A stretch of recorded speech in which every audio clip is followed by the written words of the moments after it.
आज बच्चों को स्पेशल तिल की पट्टी खिलाएंगे। तिल क्या बोलते हैं इसको? रेवड़ी।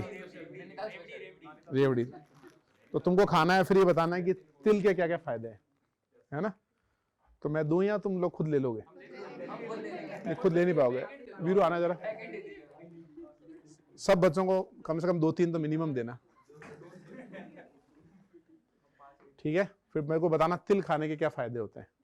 तिल को क्या बोलते हैं? सीसम सीड बोलते हैं ना,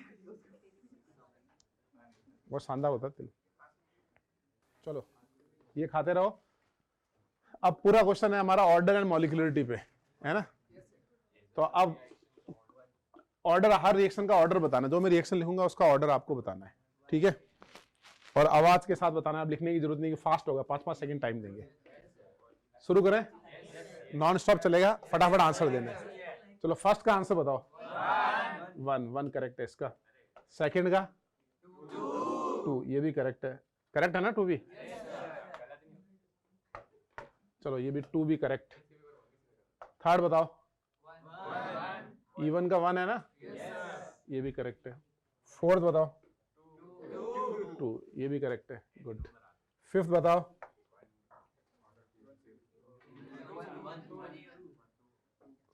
इवन सीबी का ऑर्डर क्या 1 है 2 है?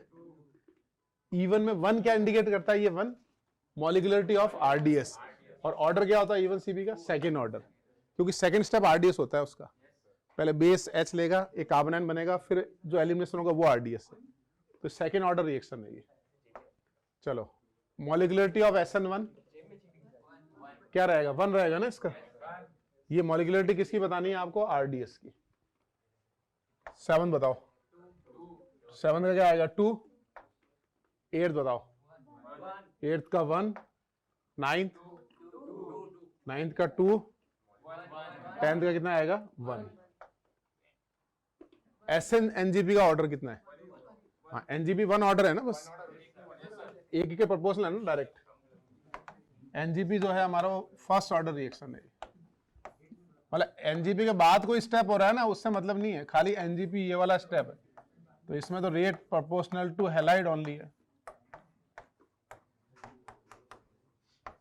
तो फर्स्ट ऑर्डर हो गया ना। चलो मॉलिक्यूलरिटी ऑफ SN-NGP कितनी होगी? इसकी भी 1 होगी ना, ठीक है।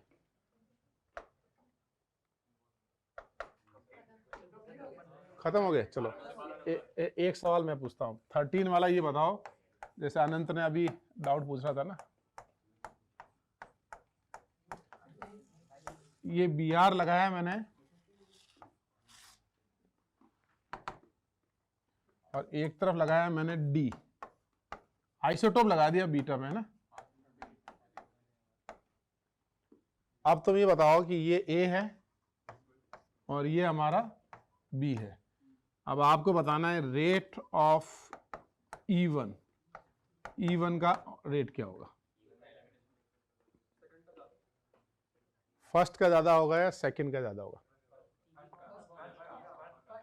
E1 का आरडीएस क्या है? कार्बोकैटायन बनना है ना, तो आइसोटोप का रोल तो सिर्फ आरडीएस में आएगा। 1-2 एच हटा के डी लगाए, उससे इतना फर्क नहीं पड़ेगा। आइसोटोप का रोल इसका आरडीएस में आएगा ना, तो इसमें क्या आएगा? A = B, है ना? Kinetic isotopic effect is not observed. ऐसे बताओ रेट ऑफ E2 में ऑर्डर क्या आएगा? A में क्या, E2 में क्या? E2 तो 1 स्टेप रिएक्शन है ना हमारा। A > B because RDS involve CH bond cleavage. ये जेई एडवांस के मैट्रिक्स में सवाल था एक, कि इनकी रेट इक्वल आ रही है, किसकी नहीं आ रही? E1 E2 E1 CB first order, ऐसे ना। बात समझ गए तुम? ठीक है। इसी में अगर मैं पूछ दूं कि रेट ऑफ SN1 बताओ, SN1 का रेट का ऑर्डर क्या होगा? A = B आएगा ना इसमें भी, क्योंकि SN1 और E1 का आरडीएस तो एक ही होता है, दोनों का आरडीएस कार्बोकैटायन बनना होता है। SN2 में भी कोई फर्क नहीं पड़ेगा, 1 डिग्री 1 डिग्री बराबर रहेंगे वो।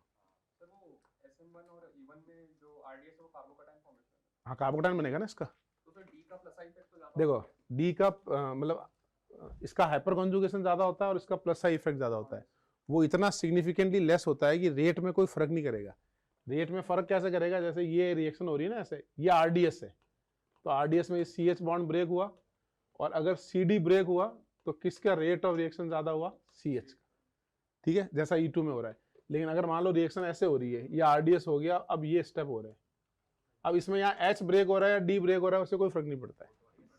समझ गए? अब क्यों RDS तो हो चुका है ना, तो इसका RDS हो चुका है, इसमें RDS है, ये फर्क पड़ेगा। समझ गया भाई?